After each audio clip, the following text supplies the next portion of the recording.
Hi guys, and welcome back to my channel. Today I am going to try my hand at making a fairy house.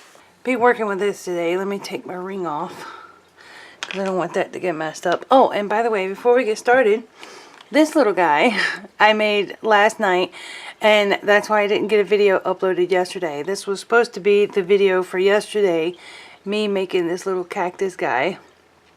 And the video file was corrupt and I couldn't get it to upload or anything, so there he is. Let's go on and get started. Hi guys, and welcome. This is my first ever voiceover. I decided to do a voiceover because this took me upwards to 3 hours to do, not including the baking and the full length of painting and all that. But I have to say, I was really happy I did it. I was afraid to at first, and I just said, you know what? You can't be afraid. You just have to jump on it and do it and see what happens. And I think that it turned out all right. There were a few things I could do different, and that's fine. But you learn, and this is the only way to learn, is just to do it. Just gotta sometimes just hold your breath and say, all right, let's go. So anyway, enough about that. I am putting a base on it. I would have put a bigger base on it, like a ground type thing, but I didn't have enough clay to do all that. This here, I'm adding a second layer because the first layer, I stuck it up to my lamp and I could see through it. So I added an extra layer, and this is where I tell you guys thanks for watching my video, and I hope you're enjoying it. Me popping air bubbles. Yeah, I experienced a lot of air bubbles. You could see them all. Oh my gosh. This is me rolling out my door, getting my door ready, and fixing the camera because I didn't think you could see it that well. And this was all crazy. Just learning, okay, how am I going to get my door to look the same on each side, blah, blah, blah. Couldn't get it to do what I wanted it to do, so I just left it.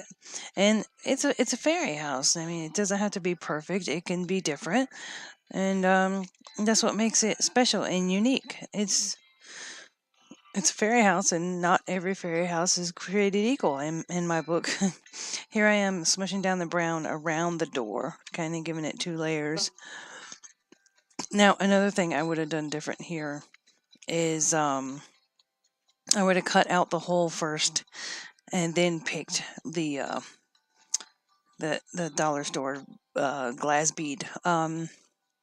I can't remember what they're called. I found them at the Goodwill for 49 cents. I showed you the bag, but I decided to go with a smaller one here because the bigger one would have took up the whole door, and I didn't want that to happen.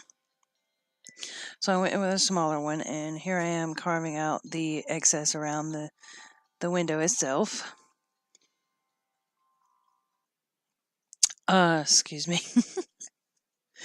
But yeah, and here I am putting the frame around it and putting in the up and down. Gosh, I'm so sorry, guys. I just drew a blank. Anyway, so I'm fixing the window, making it look like a window, and I cut this in half and put one in each time, and that's my grandpa's screwdriver I'm using. Which is the only thing I could find that would pick up my clay and not distort it and tear it apart. Okay, so I put the door on, I cut it out first, and then I put it on, and here I am just smoothing it around because it is a cup after all. Here I am using a cookie cutter, heart-shaped cookie cutter that I've had for ages and never used. Ta-da, found a use for it. So I cut them out with the cookie cutter, and here I am making the stones. And it kind of reminded me of chopping vegetables. It was just, it's like, anyway, this really was a fun project. And here I am making the stones around the door, and I am talking about how I want them to be close enough to the door not to give a gap of light when the candle's inside. But we all know about it. Here I am taking the rest of them and rolling them out and putting them around my heart-shaped cookie cutter because that is what my window is shaped after. And I use that to show me where I needed it to be and to put it together. And then took the cookie cutter out and there we go.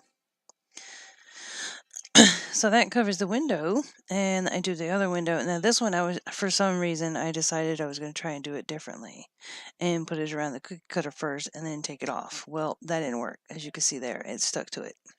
So I squished it all around and put it on there that way.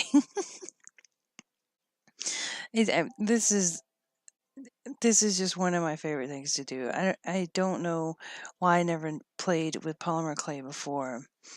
This is a first, and I have to say, I love it. I really, really do love it, and I can only hope that from here on out, my art and projects get a whole lot more better and more advanced, I guess you could say.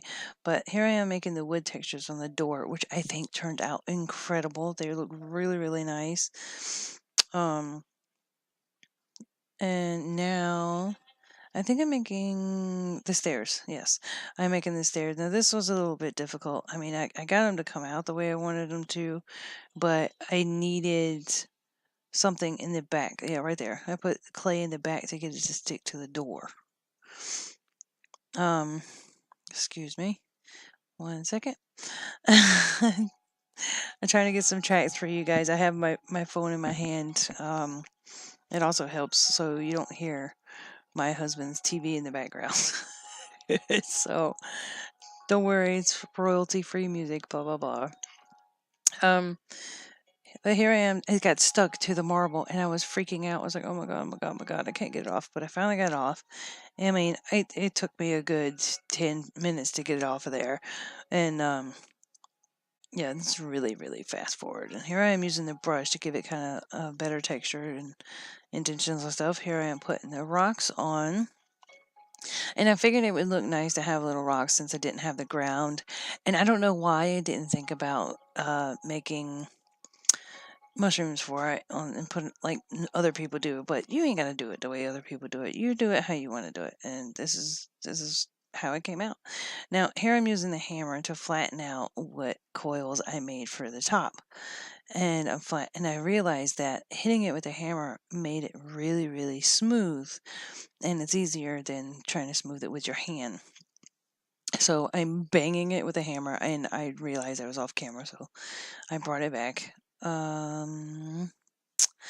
So yeah, okay, I went to the pasta machine and I rolled out some clay, and here I did a really nice job of making sure that the clay only covered certain areas.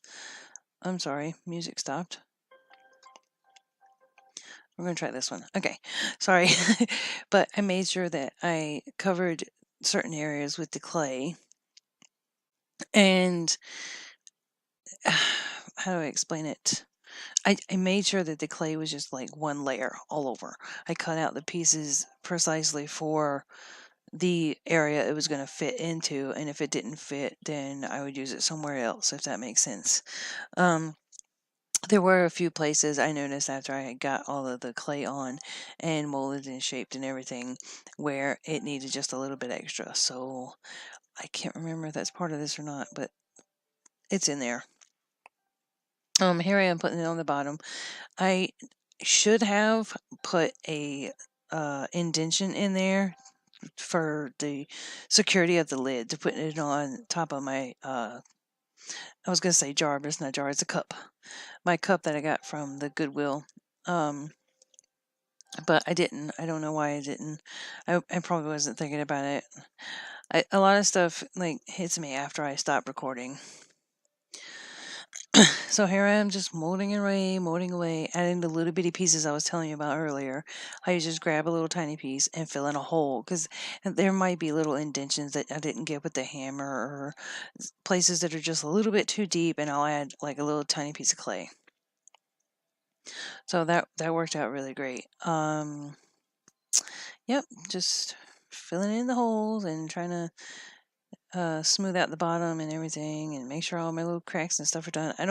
I just bought this thing, so I didn't go off camera when I'm making it. And then I just realized, I was like, crap. Okay, I'm off camera.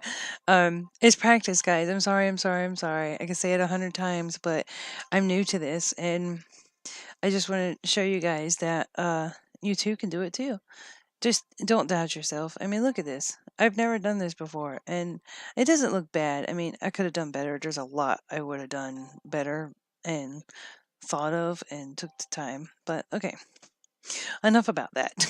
On to the painting. Now, my camera battery died, so I had to charge it up. But I did get this painted off camera, and now I'm going to paint the house itself. And I'm so glad that I kept all the paint on one plate. I use a paper plate. Excuse me, and I can't take that out. I am so sorry. I had hiccups. Okay, I took the plate and I mixed pink and purple together to get this color. I wanted a magenta looking color.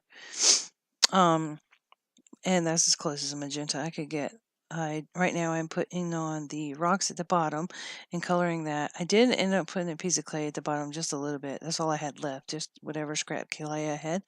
Okay, this is my brown. It's like a dark brown that I had, and when I poured it out on the plate, it was kind of like a stain when I put it on there. You could see it, and I didn't even have to wipe it off. Just wiping it, it's because my paint is like really old paint. So it's like watered down brown, which was fine. It worked really good, and I'm so glad that it turned out the way it did. I was so happy to have that kind of paint. So I'm just going around getting the top and everything, getting in all the little cracks and crevices. That was the most time-consuming part, was getting in all the cracks and crevices. Anyway, like I was saying, about having all the paint on the same plate. Having all the paint on the same plate allowed me to mix my gray with my pink, so it kind of gave my rocks a tinge of pink, and it kind of spread the love of the color around. And I could wipe it off with my napkin. I never dipped it in water. I never put my brush in water. I just use my napkin and wipe it off. Excuse that. Aw. Someone just messaged me, said they love me and glad to call me family. That's awesome. Okay. In the middle of my video. Okay. So right now I'm having a problem with my pink, and the pink is getting on the glass. But I learned this technique when I was working in construction, to take the very edge of my bristles and run it along so it doesn't go but anywhere where you want it to go. Basically, it's hard to explain, but it works really well. You just have to take your time, slow down, and do it. And we're coming to the end of the video because I ran out of storage space on my memory card. So after painting all my windows and getting everything in the cracks and crevices, I was done, and I was really happy with my project. And I would most definitely do this again when I get more of that crappy Sculpey original clay, because it works really good for projects like this. But until then, I'm just gonna stick to my little things first. I have to say that I really appreciate all the support that I got on the Polymer Clay Tribes Facebook group, and all the love, and y'all are so awesome. If y'all are watching this video, y'all are just the greatest. So anyway, guys, thank you for watching, and I'm glad you took the time to watch this video, and I hope to see you guys next time. Until then, I'll be seeing ya. Bye. Oh, don't forget to subscribe, guys, because I'm going to be doing this a whole lot more often, and more crafts like wires and painting, and who knows. Just come along.